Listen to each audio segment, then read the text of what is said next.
Hello, and welcome to 5 Reasons Why Your Salespeople Should Never Be in Your Booth and What to Do About It. It's a real pleasure to have you here today. My name is Bill Kenny, and I should mention that we have participants from all over the world on the call or on the webinar today, from North and South America, from Asia, from Europe, from the Middle East, from Africa. We are missing some representation from Australia and Antarctica, but we're working on it for sure. So let's hop right into it. And for those that haven't been on one of our webinars before, I'm going to switch over to slides. And then many of you have submitted some questions. So we'll come back at the end. I'll come live on screen again and answer the questions, and certainly would look forward to any additional questions that you all would submit. So let me switch over so that I can share my screen with you. And this will just take a second. Just one more second here. Let's give it another go. And now you should be seeing my slide. So again, the title is 5 Reasons Why Your Salespeople Should Never Be in Your Booth and What to Do About It. Now, it would be easy for you from this title to think that for some reason we don't like salespeople. This couldn't be farther from the truth. In fact, our disclaimer here is that we absolutely love salespeople. We are salespeople. We are concerned that the trade show booths for a long time have been skewed towards putting salespeople in them when that totally changes what happens in the booth from what should happen. And so we're going to go through that. We've got sort of these 5 ideas of things that salespeople could be doing other than being in the booth, and what would make the booth more productive. Both will serve the salesperson. Obviously, if the booth is more productive, there are going to be more high quality prospects produced. And if the salespeople have opportunities to be outside the booth, then they can be significantly more productive. So really good stuff we're going to get into here. This is just a quick show of the questions that have been posed. Again, we'll get to these at the end. So our agenda, very simple. We're going to set the table. We're going to talk about these 5 reasons why salespeople shouldn't be in the booth. And then we're going to talk about sort of the strategies for success. How do we fix this so that you are much more productive? And I should mention that today, besides having people from all around the globe, we have founders, we have entrepreneurs, we have venture capital folks, investors, both VCs and angels, and we have folks that run entrepreneur-facing programs, support programs and whatnot, accelerators, incubators, and so on. And so we're speaking to sort of a multitude of audiences, but our real focus here is creating sales, is really helping companies get traction. So just so you have some context around our comments, my comments here, I want to make sure that you kind of at least have a little bit of sense of my background and what we do, what Meet, our company, does as a service. So my name again is Bill Kenny. I'm the founder and CEO of Meet. I have 30 years in events, which is to say I've spent a lot of time, exhibited for my own companies at hundreds of events. I have hosted and organized many trade shows, and now, of course, I'm helping companies leverage trade shows. And so about half of our customers are coming into the U.S., coming into the North American market, and about half are based in the North American market, either aimed at better leveraging this market or looking to go to new markets. And so we very specifically help growth companies. Often they're venture-backed growth companies, and also organizations that host pavilions. We help them leverage trade shows. And so we say trade shows, it's really about events. So it could be a trade show where you're exhibiting, but there's a whole host of other types of events that really create in-person marketing opportunities. And that's really, in a broader sense, that's really what we're focused on, is in-person, inbound marketing. So how do we create high quality leads in person? As a company, we offer sort of services in 4 areas. One is developing strategy. So we create the event plan, and that's both sort of looking at events on an annual or sort of long-term basis, and then also an event-by-event strategy, because obviously each event has unique goals, unique audiences, and so on. We also provide staffing for booths and exhibiting, and we do all sorts of competitive intelligence work and so on. So we provide people that do that. We help executives get speaking opportunities at events, and we also do a whole bunch of sales support. So everything from appointment setting and on and on and on. And again, happy to chat with anybody offline. This is not intended to be a commercial, but more to just so you have a bit of background on what we do. So let's get into setting the table, and this is really a primer for the content we want to get into, but I want to make sure that we are all kind of on the same page here in terms of sort of perspective, or at least so you understand our perspective a little bit better. So this actually goes to the first, not even question, but point that was made by one of our audience members here, and you'll see the sort of the question or comment when we go to those, but it's really that trade shows are irrelevant, and so the kind of the core question is, well, why trade shows? And so our focus is business to business marketing or business to business events and supporting business to business companies, and taking that in context. Nearly 100% of B2B marketing is aimed at getting face-to-face with the prospect. And trade shows provide that outcome with no other intervention. So prospects are in the room. The issue is that, if it's a trade show with 10,000 people, unfortunately, they're not labeled or pre-labeled for us. So we don't have the benefit of that kind of a situation. And so we have to do some things. We have to involve some tactics that allow us to tease out who the prospects in the room are. And so that's part of what we're going to get into today. So trade shows are as relevant as they ever have been. In fact, even more relevant, more productive. The issue is not the trade show, it's how we execute our presence at them that is the problem. And so we're all about helping change that and really create a much better and different experience from trade shows than most people are having today.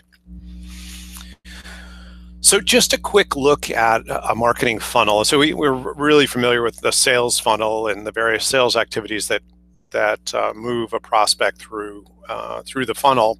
In a sales funnel, we're essentially looking at all of the different modes of marketing and placing them in one of 3 stages. At the top of the funnel, we're focused on awareness. And as you'll see sort of in the bottom line in that top of the funnel area, there are a few event modes that fit awareness. And then when we move down to the middle of the funnel, we're doing a series of different types of marketing activities, including some event activities that help us build intimacy. And the whole idea of these 2 steps is to get certainly to the bottom of the funnel, where there's a transition from the marketing side of the house to the sales side of the house, or the marketing function to the sales function. And it's really where we have established enough trust so that somebody agrees to a one-on-one meeting. And so the goal of the marketing funnel obviously is to take the steps to nurture our leads and our prospects well enough that they agree to that one-on-one meeting. So when we talk about trade show participation, there are a variety of modes, and we're going to highlight a few of them here. So you can certainly sponsor, you can exhibit, you can speak, you can walk through, you can have one-on-one meetings, and of course you can have a hospitality event. And certainly there are others, but these are the ones, at least for today, that we're going to highlight. And so when we talk about event participation, these modes of participation kind of come in 2 general categories. One is prospect identification. So sponsoring, exhibiting, speaking, and walkthrough they're activities aimed at identifying who is a prospect of, again, could be 100, 1,000, 10,000, 100,000 people in the room, who of these people are prospects? And then the one-on-one meetings and the hospitality are really about nurturing those prospects to a place of conversion. And one-on-one meetings and hospitality is where we begin to shift over to a sales function from a marketing function.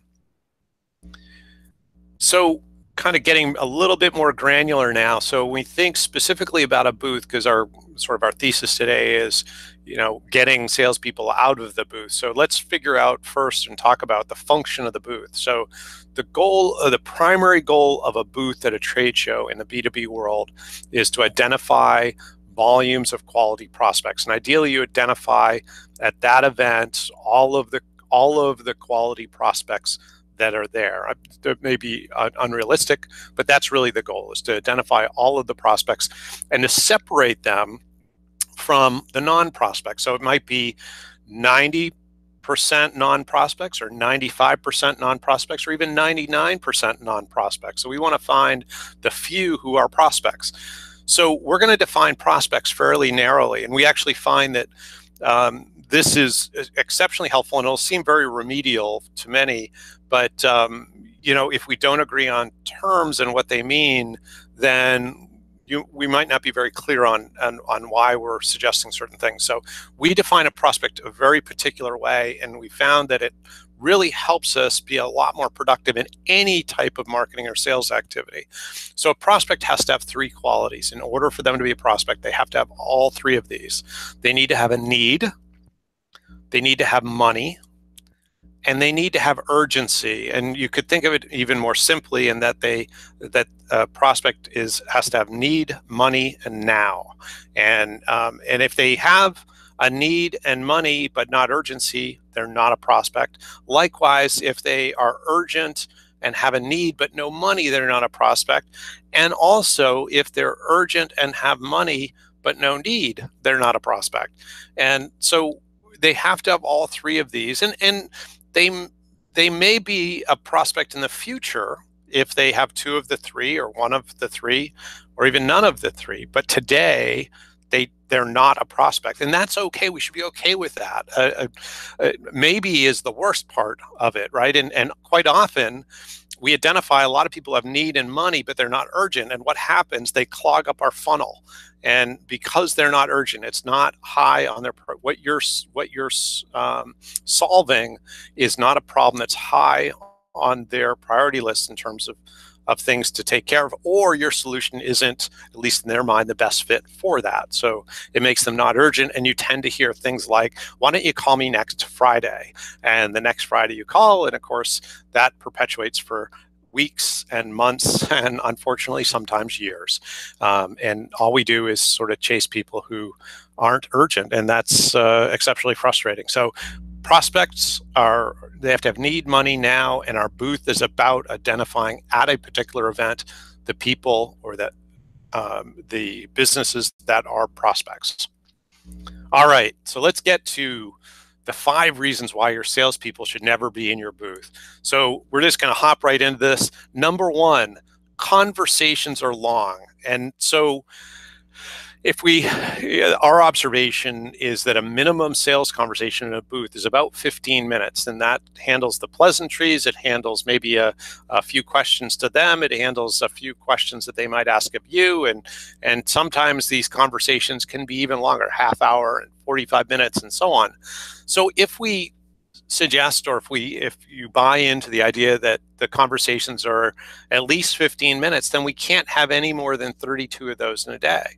Now, in an event that has 1,000 or 10,000 people, which isn't, those aren't terribly big events, that's not going to be a very big percentage of the people that we've been able to filter through. And in fact, what we find even with these 15-minute conversations is we tend not to have very many qualified prospects at the end of it. In other words, what's being done in those conversations is not qualifying the people who are having the conversations. And so the stack of cards we get at the end isn't really any better than the average attendee. Maybe slightly better, but not very much. And certainly, we're not finding people who have a need, who have money, and who have urgency. Number two, they're focused on selling. In other words, salespeople in a booth very naturally are focused on selling because that's how they're trained. That's how they're wired, and that's what they're aiming to do. That's how they're compensated. And the challenge is the booth, all we're trying to do is find prospects. We're not looking to convert. And it's very unrealistic in a B2B trade show or a B2B event that in a 15-minute conversation that we're going to convert anybody. And so we end up sort of setting people up for terrible failure in that we put salespeople in a booth again that are incented and wired to sell. And we give them a task that really doesn't fit their DNA. So they're not going to convert people in that time, and they're generally not in whatever length conversation able to qualify. And this is not blaming the salespeople, but it's very difficult through conversation that's reasonably short, 15 minutes, to qualify somebody very well. And particularly in that environment, you're getting interrupted and there's all sorts of distractions and et cetera, et cetera. And so qualifying becomes problematic.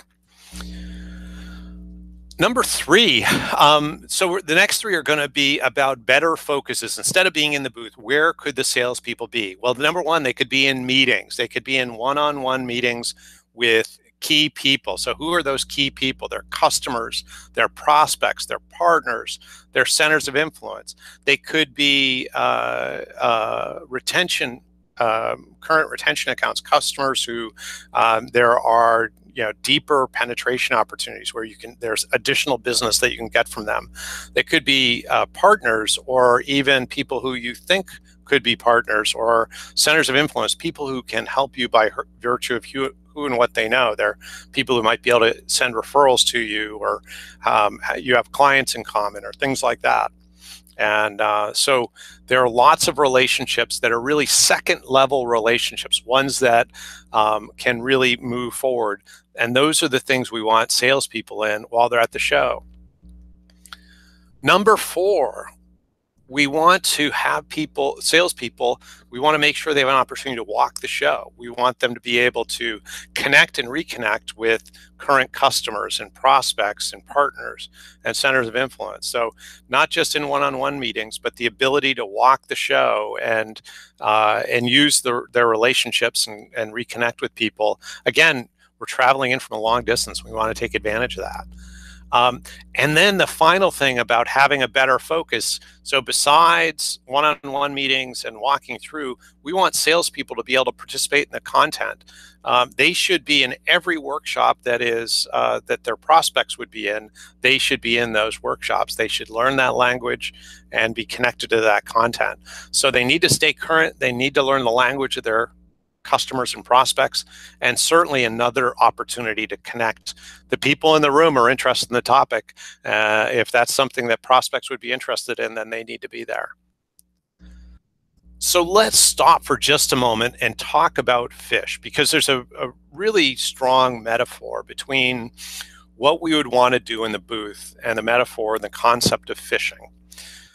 So let's look at just the freshwater fish in North America. This is this chart represents about 900 fish. And just to give you a sense, there are about 20,000 species of fish worldwide between all the bodies of water. And just the freshwater fish in North America, there are over 900 species. That's not 900 fish, that's 900 species. There are millions and millions of fish in the freshwater in North America. This just represents the sort of the 900 species or categories of fish that are there. So do you imagine that each of these fish would be attracted by the same bait, or that they're all in the same location? In other words, that they're all on the same lake or the same pond or the same river? Of course not. They're all distributed. They're all spread out, and they all some prefer deep water, some prefer shallow water, some prefer rivers, others ponds and streams and lakes. And there's so much variety in where these fish are distributed and where they prefer and where where they prefer being and what they prefer eating and doing and so on. And so anyone that is a fisherman needs to understand the particular aspects, the particular preferences of their fish in order to be successful. Does this sound like we're going somewhere interesting? So our fish needs to have the right bait in order to be attracted. And if they don't like worms, then this isn't going to be very attractive for them.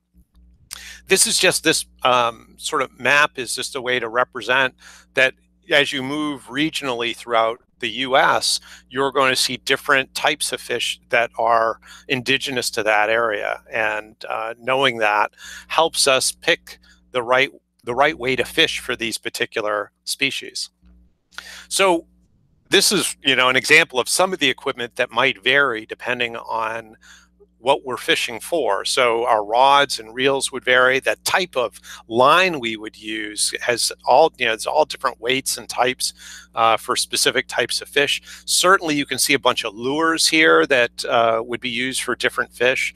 And then there's also the live bait. Anything that we would use to put on a hook as well would be also a different variation, besides the fact that in some cases we're going to be on a boat in deeper water, other cases we're going to be wading from shore.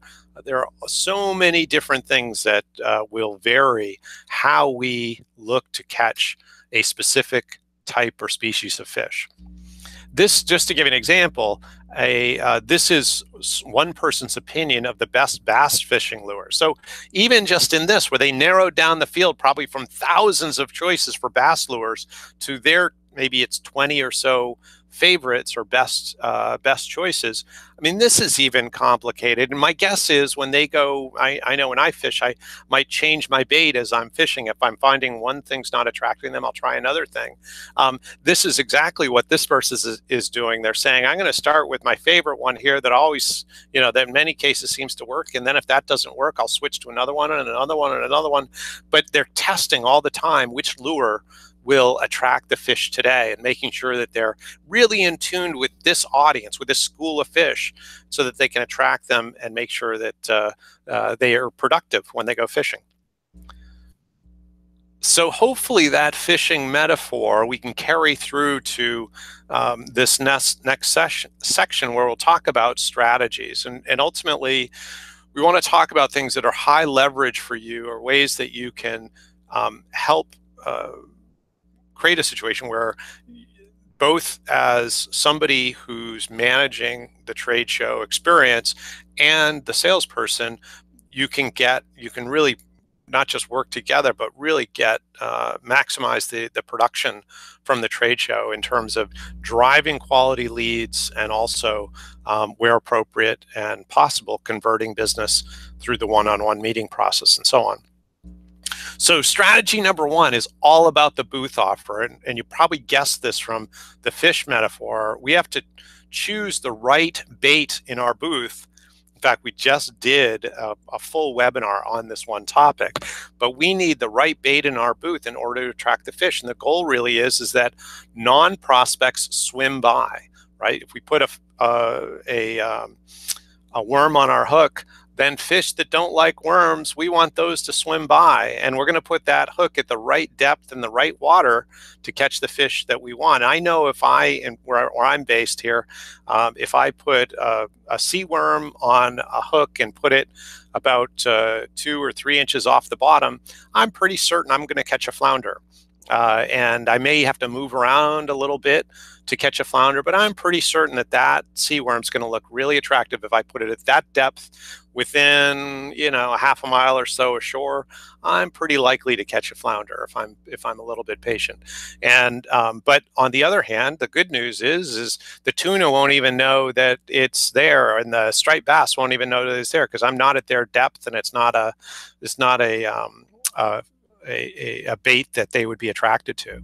So here's normally what we see in booths, some form of this. Enter to win something, and often it's an iPad, which is a great prize if you sell iPads, but it's really not very good if you're not looking to attract people that don't have or want iPads. And your prospect may want an iPad, but that's not very discerning. In other words, you're not going to only find your prospects. It's going to attract a lot of non-prospects. In fact, most of the people you'll attract will be non-prospects, which is absolutely crazy, yet we see people do this at every trade show. So don't give away generic prizes. I would even argue that the tchotchkes on your table, the pens and the koozies and all that stuff are just attracting all the wrong people into your booth, and in fact creating a lot of noise that your true prospects can't get the message you're looking to convey because of that. So what do we want to do? We want to pick the right lure. And again, we have a webinar on this. We're happy to talk one-on-one with folks about the specifics of this, but get the right bait in the water. And again, if we do it right, non-prospects swim by. That's probably 90 to 99% of the audience are going to swim by. And we want that 1 to 5 to maybe as much as 10%, and that's high, that's super high, maybe like 1 to 3%. We want that 1 to 3% to stop and take a nibble. That's the goal. And if we do that right, we're going to attract many, many, many, many prospects at the shows. And guess what? They're opting in. They are qualified because of their interest in our bait. And this is really the elegance of having the right bait. So you're going to ask, what's a bait? And it could be anything from an offer of a webinar, an offer of a survey or a diagnostic, or a some type like a 1-hour consultation. It could be a offer of maybe a white paper. It could be some form of a checkup, so that there's some assurance that they're sort of on the right road, or some score of a process that they're currently in, or maybe it's even a compliance score. So there are a lot of things that you can offer, again, that only your prospect is interested in, that will attract them. Again, happy to talk more in depth on this with anyone. So strategy number 2, this is huge: engage and enroll. So instead of the salespeople in the booth, we're going to have people who are expert and engaging and enrolling. And that's really key. So instead of long conversations, we're going to have people who know how to make an offer and sort of engage people, make an offer, and convert them in 1 to 2 minutes. So instead of having as many as 32 conversations in a day, or a maximum of 32 conversations a day, these people are going to have a sort of a minimum opportunity of 240 conversations in a day, and maybe as many as nearly 500 conversations. I mean, that really starts at 7.5 and it goes up to well over 10 times more productive. And again, the goal is, how do we get this? So we're creating a situation where people are opting in, which is a lot different than interrupting people in the aisle, right? So when we interrupt people in the aisle and bring them into our booth, which is the normal thing that we're taught as salespeople, we're bringing in totally unqualified people and then giving them at least 15 minutes, which is, that the problem isn't about investing in people. The issue is we're not really finding qualified prospects when we go through this process. And so this process is getting people to opt in to something they want, as opposed to pulling people in to a conversation that we want. And so we're sort of measuring people, or measuring our success at a trade show, by the number of cards we collect, as opposed to qualified prospects. And if people opt in, that communicates their interest. That is huge. So if you know much about inbound marketing, the term that's used for online marketing, this is that same concept but applied to in-person events. And so it's as many of you know who are doing inbound marketing for your business online, that's can be, if executed well, highly successful. There's a fair amount of work to do before you execute this. The other cool part of this is, when you're doing this, you can actually run a whole bunch of tests. So we can test different offers at the same show. So particularly if we're entering a new market and we're really trying to learn the customer, learn what value propositions they respond to, learn what offers they respond to, we might go into a show and A/B test every half day. So in the morning, we'll use one sort of aim at one buyer persona. We'll have a unique offer for them, and we'll all be, sort of communicating that a common value proposition to that buyer persona. In the afternoon, we'll totally change the buyer persona, change the offer, and have a unique value proposition for that sort of B buyer persona. And we can do that as often as we like. But the cool thing is we can, if we do this well, we can ramp up our learning very quickly in a new market or with a new product, with a new team, any of that kind of stuff, so that we're able to not only evolve very quickly how we go to market at in-person events, but really it will change all of our marketing. We'll be able to be much more productive with our print marketing, with our online marketing, with every form of social media and so on. We'll be able to be much more certain about who our buyer personas are and be able to articulate them much clearer, as well as have compelling offers for each of them and salient value propositions as well. All of that's just critical. Strategy number 3, one-on-one meetings. Yeah, so instead of salespeople being in the booth, they need to be in one-on-one meetings. And these one-on-one meetings should be preset, really critical. Probably, if I were going to apportion time, I'd say half the salesperson's day, if it's a 3 or 4 day show or even a 1-day show, should be allocated to preset one-on-one meetings with key people. And the goal of these meetings is really to move the ball downfield, to get in a situation where we're being, sort of whatever level the relationship is at, that the goal of this meeting is to take the next step, whether it's signing an agreement, whether it's walking through the proposal, whatever that might be. And again, we're going to do these with customers, with prospects, with partners, and centers of influence. Also, besides the one-on-one meetings, we want to make sure that our sales team has time to walk the floor, and they should be able to go, in most cases, to the whole show, be able to walk through the whole show. And they should be the particular target booths or places to stop should be pre-mapped. And they can certainly be a part of that, but there needs to be a real strategic view and to make sure that all of the key booths are covered by someone on the sales team. And so the goal here is to, as we get into these booths, is to identify the relationship potential. It might be to reconnect with people that are current customers or currently in the pipeline.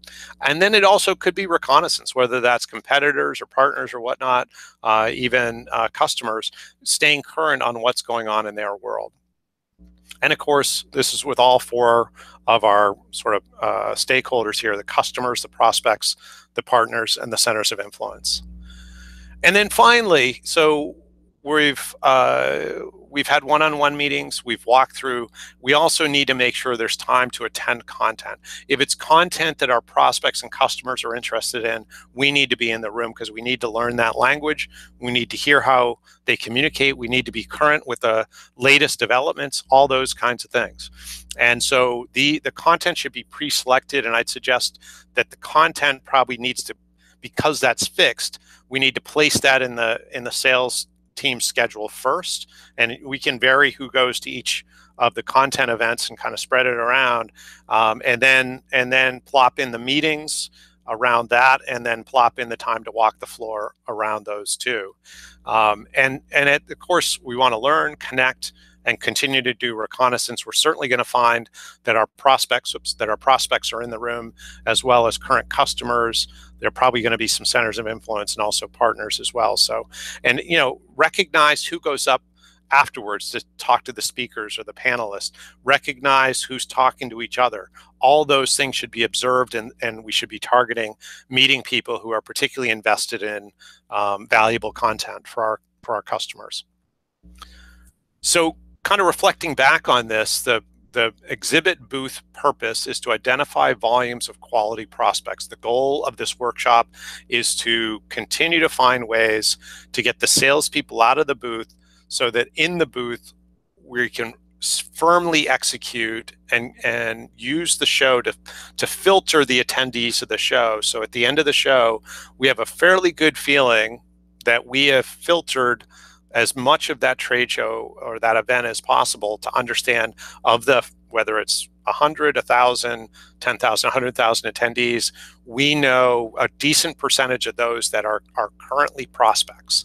And that way, when we're doing follow-up, and I have to say that salespeople are the biggest anti-sponsors of trade shows simply because the stack of cards that they get at the end of it are just worthless. They're making calls to people who are, not any fault to these people, but they're time wastes. They're not prospects, and there's just no hope of closing them. And we're setting sort of unreasonable expectations that that they're good prospects and holding salespeople accountable to something that it's just we're setting them up for failure essentially. And we want to make sure that there's a much higher quality level of prospects that are truly interested in a solution and ideally interested in our solution. So again, we love salespeople, we love sales, we love creating sales. And so the whole idea of bringing this full circle to a situation where the goal of the trade show itself and ultimately is to produce sales, but it's not a straight line. There are a variety of parallel efforts that are going on. In the booth, we need to identify the prospects that are at the show. Outside of the booth, we're going to be connecting with prospects, with customers, with centers of influence, and with partners, and moving them further to deeper relationships. We're going to be leveraging the time that we've all gone to this central location from our, wherever our disparate headquarters or locations that we work out of are, and we're going to use this time to make these relationships much more valuable. And there may be other parallel efforts going on, such as maybe there's a hospitality event, maybe there are other networking events and so on that we can take advantage of as well as a part of these events. But ultimately, the goal of the show is to set us up to create lots and lots and lots of sales. And if we do it well, if we execute a trade show strategy well, we're going to create a very consistent flow of quality prospects through the course of the year so that we have sort of sustained growth. The worst thing is to get a whole ton of prospects sort of in 1 month and then none for 2 or 3 months, and then a whole nother big cachet of prospects in a 4th or 5th month, and then none again for several months, and then and it's unsustainable as a sales team. We end up creating a lot of potential energy that never gets realized and can be very frustrating, not only for the sales team but also for the prospects who ideally were looking for solutions. So I'm going to get on screen again here in just a moment to answer questions, but let me just tell you about our next webinar, which is the end of June 26th. It's about localizing communication and connecting with and enrolling participants. So how do we go to a trade show and be able to communicate effectively to the audience that's there? We're going to have a great special guest, Fernanda Ave. Maybe some of you know her. She specializes through her company, Mariah International, in helping Latin American companies come to Canada. And so they're expert at that, and helping a big part of their service is helping localize communication, helping Latin American companies, other companies where the founders are speaking Spanish or Portuguese, helping them come into the Canadian market where you're going to speak English and or French. And so all good stuff. Just so you have my contact information, it's here. The phone is +1 860-573-4821. That's also WhatsApp. And the email is bill@meetroi.com. I'm going to now switch over to the questions and come on screen, and we'll answer these as well as we can. Just 1 second here. And let me just do this. Super. Okay, so let's go to these questions. So the first one here isn't so much a question as a statement. So it says, trade shows don't bring real sales potentials. And hopefully in the opening, I dispelled that. Again, the idea here is that in B2B marketing, business to business marketing, every other form of marketing that we do is about getting face to face with a prospect. The cool thing about trade shows is we are face to face with a prospect. Our issue is prospect identification. Just like if we jumped in the ocean, we potentially, if we jump in the right place, we'd see a lot of fish. Now, that's not all fish we want to eat. So we have to decide what fish we want to eat and then have the right bait for them. It's about execution is the point. It's not about the fact that the ocean no longer has fish. The ocean has tons of fish. We just need to have the right bait to catch and be in the right location and use the right equipment to catch the fish we want.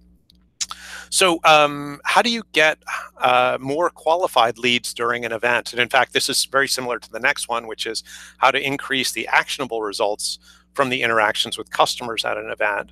And so qualified leads, again, is really about having that correct offer that only our prospect is interested in. And again, it's much more valuable when they opt in because they've said, I have this problem. It immediately says that they have a need, and there's probably some urgency there. We don't know if they have money yet, but we'll work on that. And so that helps us get the idea, much more confidence in the fact that they're qualified instead of people that we pull out of the aisle. These are people that are attracted in. Again, think of bait, it attracts us in. And then we're going to increase the actionable results by executing that well. And again, the cards we get, the contacts we get will be people that are much more predisposed to being interested. The next question is, no one asks better questions than our salespeople. How do we replace the knowledge that they bring into the booth at an event? So in other words, the assumption being that the salespeople aren't in the booth, how do we answer questions that people might have? So there are really two parts of this. One is there's certainly training that has to happen with the booth team, the people who are experts in engagement and enrollment, at least so they can answer sort of minimum level of questions. The goal, though, isn't that they, and in fact, a real detriment is if they're subject matter experts, because they'll dive deep when that's not the goal of the booth. The goal of the booth is simply to identify if somebody's a prospect. We're not looking to feed people. We're just looking to give them a nibble. And once we've done that, then they're going to go into a sales and marketing process, so a lead nurturing process to ideally into a sales funnel. And so there's a balance here. And if somebody wants a deeper, richer conversation, then that's perfect. The people in the booth will set up an appointment during the show for that person with one of the sales team. I can tell you, having done this a lot, that's going to be a smaller number, but still we want to be prepared to do that.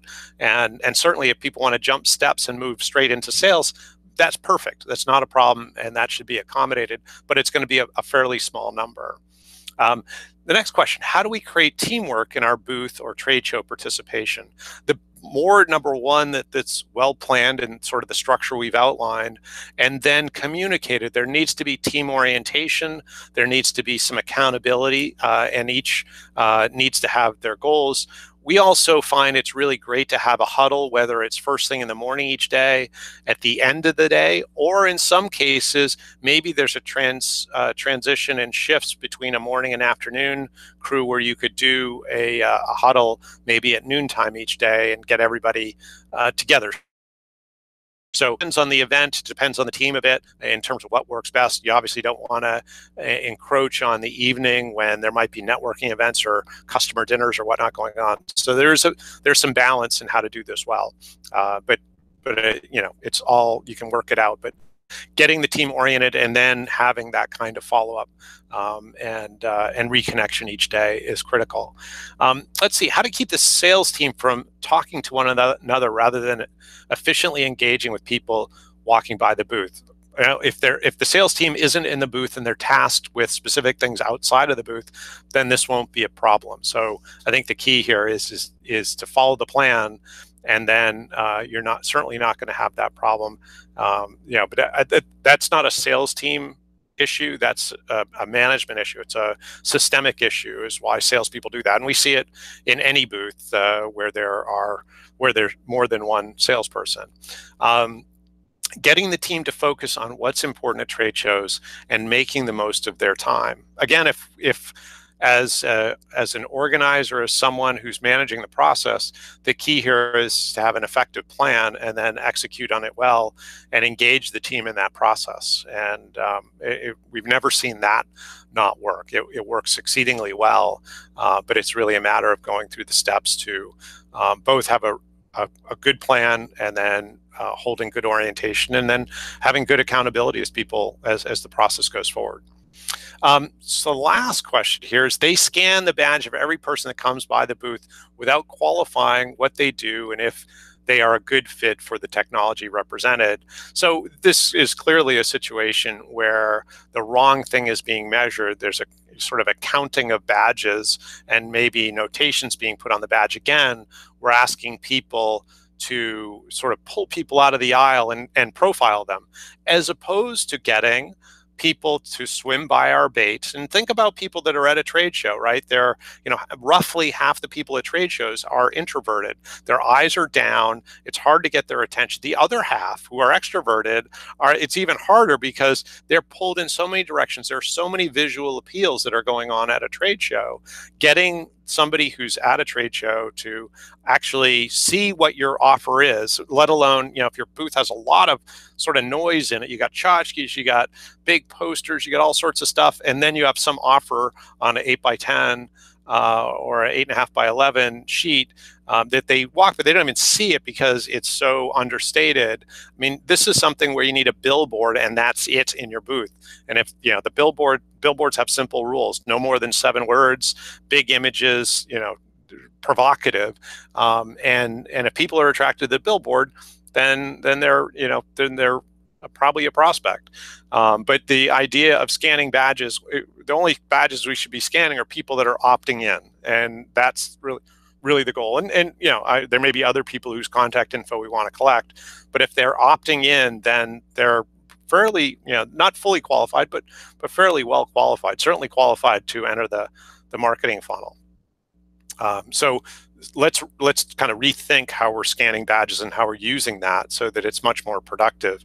But if they're not a prospect, then we certainly should have some notes about them as we scan their badge. But we don't want to prolong conversations. If they've opted in, then that's all good. So this has been really good. I hope you have enjoyed this webinar. I don't see any additional questions at the moment, but I certainly would be glad to answer those if you have additional questions.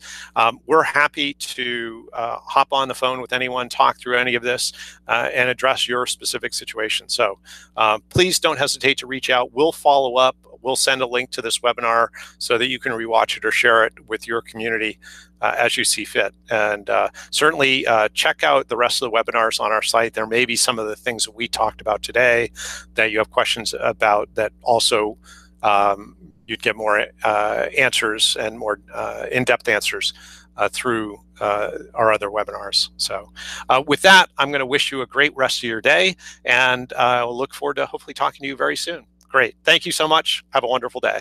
Bye-bye now.